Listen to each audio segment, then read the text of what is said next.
Here we go. Wyland's in the studio from, tell me if I'm saying this right, Wyland Gallery? Wyland Galleries, yeah, we have our beautiful gallery here in South Tahoe. I come every year, and actually tonight's the show, so everybody's invited. 5 o'clock.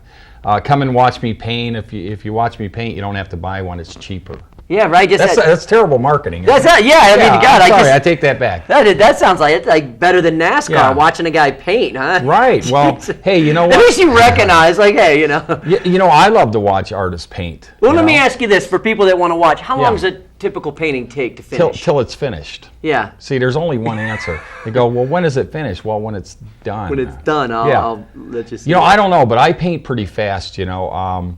I guess if you don't make any mistakes, it's fast. You know, and you could work on, you know, a painting for 10 years. It doesn't make it any better. Right. You kind of know, you know. Do you know when you're getting started or when you have the concept? Yeah, you know when it's feeling good. And, you know, I've been painting for, I hate to say it, I started painting when I was 4 and I'm 55. So I've been painting for 50 years. And, you know, I never had to get a job. I remember my mom said, and I was like 16, she said, are you going to get a job? I said, why? I'm an artist.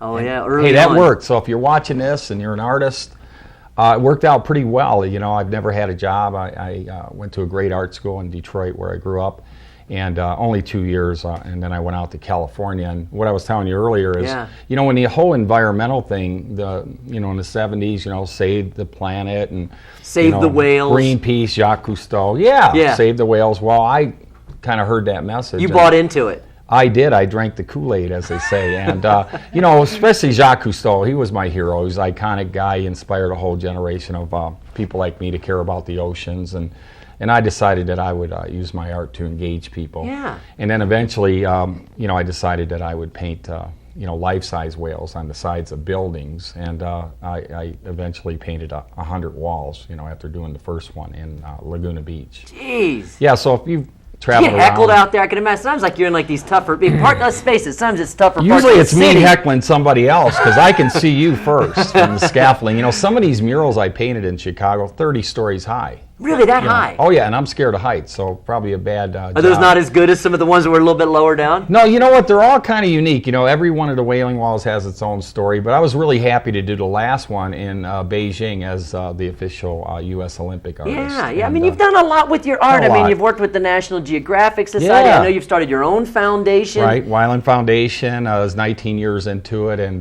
you know, Dr. Sylvia Earle is our chief scientist, and we use a lot of creativity, art, and science to engage young people to become, you know, youth ambassadors for the planet. We're really proud of the work we've been doing. I've actually painted with kids in all 50 states and 100 countries in the world over the last 30 years. Over 1 million kids and I have painted together, so it's kind of cool. We count them now, like 1,000,000, 1,000,000, and at the like Wyland McDonald's Gallery and their burgers. Yeah, and at my show. Quit doing that though. I loved that. That was remember as kids, right? They had up to how many burgers they'd serve. Well, yeah. So we're just like that. We should put a sign on the Wyland Gallery. Yeah, Wyland. We're like McDonald's. Well, you know, if you want to, I always say too, you know, if you want to protect the environment today, talk to us. If you want to protect it for the future, you got to get the kids involved. Yeah. And art is such a powerful medium. You know, art can inspire kids to change the world, and that's really where I'm at.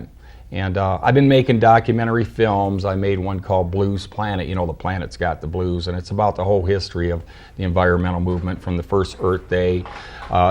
Tells about when that river in Cleveland actually caught on fire. I mean, that really got me. And all the way to Katrina and the Gulf oil disaster, which I was at. And if there's a disaster, I'm usually right in the middle. Yeah, you're of right. It. Yeah, but this is great though because I can absorb all that and use it in my art, and also write music. I just did a blues record called Blues Planet. You're very artsy, huh? You got man. Well, I don't have a job. Yeah, that helps, huh? And I don't want one. You know, I can't afford to have a job. But what I do love is when people come to my shows and they see my art. I'll be unveiling a lot of new paintings and sculptures and Today? Cool. Yeah, 5 o'clock today at Wyland Galleries. And look at this, we're going to queue up my new documentary, Blues You've been Planet. talking, I think thinking you're going to cue the guy in the back, but I thought he was hung over today. Yeah, right. So here it is. Here's the Gulf oil spill. This is Taj Mahal. Yeah, check this out. This is a song. So is this the beginning? This is the beginning of the beginning of the movie. And when we actually really watch this, there's music to it? Yeah, Do you mind just kind of singing the song?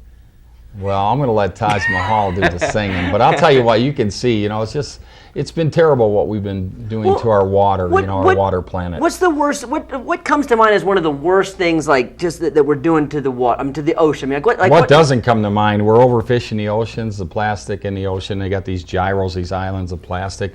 What I do is I absorb all the information and all the things that people are doing, and then I kind of share it forward through music, through documentary films, through my art, trying to inspire people. Do you have some art with the trash in there, with these big plastic? Oh my God! Wait till you see this documentary. And anyway, it's touring right now. It world premiered at the Newport Beach Film Festival, and they said it was one of the best documentaries they've ever screened.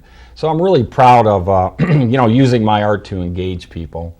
And, I try mostly to show the beauty. I believe if people see the beauty in nature, they'll work to preserve it. And I mean, Lake Tahoe, here's some of the most beautiful, pristine water we have. And, it's inspired my art for sure. Well, and you've also, it sounds like you've moved away from not just the oceans, but into the lakes like Lake Tahoe. Yeah, I realized a few years back, about 10 years ago, that if we're going to protect our ocean, we got to protect our lakes and rivers, streams and ponds and wetlands, our forests. It took you that long to figure that one out? Well, you get really focused on something. I'm a diver, so I spend a lot of time, diving the oceans of the world, and I take that beauty that I see and it reflects in my paintings and sculptures and sometimes on the sides of buildings.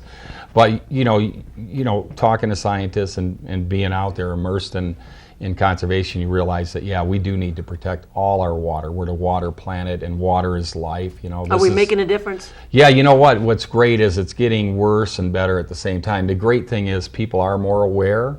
And we have this great challenge out for Earth Month, April, where we invite people to go to mywaterpledge.com and make simple water pledges. Try to be water wise. For an example. It's a national program. Well, you can take shorter showers. You can find leaks around the house when you're doing laundry. Just by doing full loads, not using warm water. You're saving energy, saving water, saving the planet. It's really, and it's great because you're saving money. Right. Well, I had that concept a while back too. Like in the morning. You get up, right? Right. You get, first thing in the morning. Brushing your teeth, right? Yep, you're going to take a shower. Right. And you got to pee. Yeah. You just go straight in the shower and pee in the shower. Think of how many flushes if every single person out there did this, and we make a pledge, you and I today, to do that. Well, no, and if it's yellow, right? Yeah. It's mellow. It's mellow. It's mellow. If it's brown. Why is it? Just get in the shower, and then how many flushes could that save us? You're going to laugh, but I'll tell you what, on average, you use 20 gallons of water when you brush your teeth. So is that right? Yeah. What? If you're watching this, wet your toothbrush, shut it off, brush your teeth, okay, turn it back on, rinse it. Hey, it adds up. Every drop counts.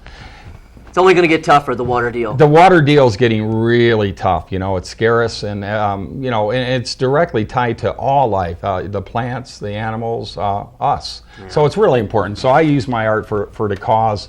And when you come to Wyland Galleries, try to, not only show you beautiful art, but a great conservation message as well. Wyland, at the Wyland Gallery today, 5 o'clock, be down there. And tomorrow at what, 3? 3 o'clock again. 3. I'll be there, so say hello and bring all your friends. Everybody's welcome. Cool. Little wines and cheese, that kind of a thing too? Everything, man. We go all in. Right, it's going to be great. Wyland, hey, it's great to see you here. Nice show. Thanks for coming. Thanks for coming back to Lake Tahoe. Go see Wyland today, 5 o'clock, and then again at 3 here in South Lake Tahoe. We'll take a quick break and be back with more on Lake Tahoe Television. Cool.